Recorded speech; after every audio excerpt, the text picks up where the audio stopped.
નમસ્કાર, હું Rinku Prajapati public India ન્યૂઝમાં આપનું સ્વાગત કરું છું। શરૂઆત કરીએ આજના સમાચારની।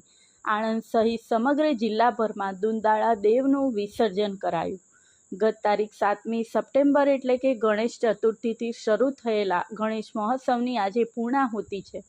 10 દિવસ સુધી ગણેશજીની પૂજા અર્ચના કર્યા બાદ આજે 11મા દિવસે એટલે કે અનંત ચતુર્દશીના રોજ ભક્તોએ ગણેશજીનું વિસર્જન કરી ભાવભેર વિદાય આપી હતી।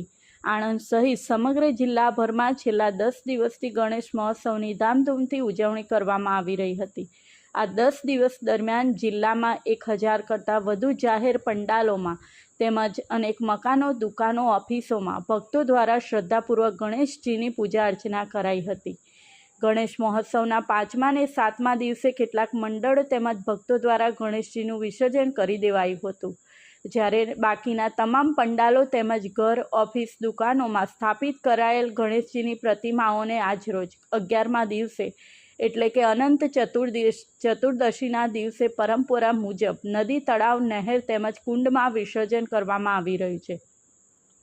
આણંદ શહેરમાં વ્યાયામ શાળા પાસે આવેલ લોટેશ્વર તળાવ ખાતે સવારથી જ નાની મૂર્તિઓનું વિસર્જન શરૂ થઈ ગયું હતું, તો વળી બીજી બાજુ શહેરના વિવિધ મંડળો દ્વારા વિસર્જન પૂર્વે ઢોલ, નગારા, ડીજેના તાલ સાથે ગણેશજીની ભવ્ય વિસર્જન શોભાયાત્રા કાઢવામાં આવી હતી, જે શહેરના વિવિધ માર્ગો પર ફરીને વ્યાયામ શાળા પાસે આવેલ લોટેશ્વર તળાવ ખાતે પહોંચી રહી છે, જ્યાં તળાવના પાણીમાં ગણેશજીની પ્રતિમાનું વિસર્જન કરાઈ રહ્યું છે।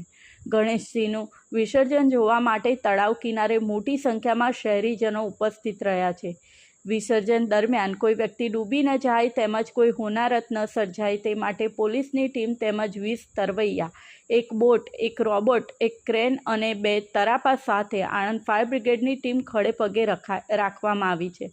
આણંદ સાંઈબાબા મંદિર ખાતે ગણેશજીના વિસર્જન માટે 5 નદીઓના જળ ભરીને કૃત્રિમ કુંડ તૈયાર કરવામાં આવ્યા હતા, જેમાં કેટલાક પરિવારોએ પોતાના ઘરે સ્થાપિત કરેલા 3 ફૂટ ઊંચાઈ સુધીના ઇકો ફ્રેન્ડલી ગણેશજીની મૂર્તિઓનું વિસર્જન કર્યું હતું। આ સાથે આજના સમાચારને અહીં સમાપ્ત કરીએ છીએ।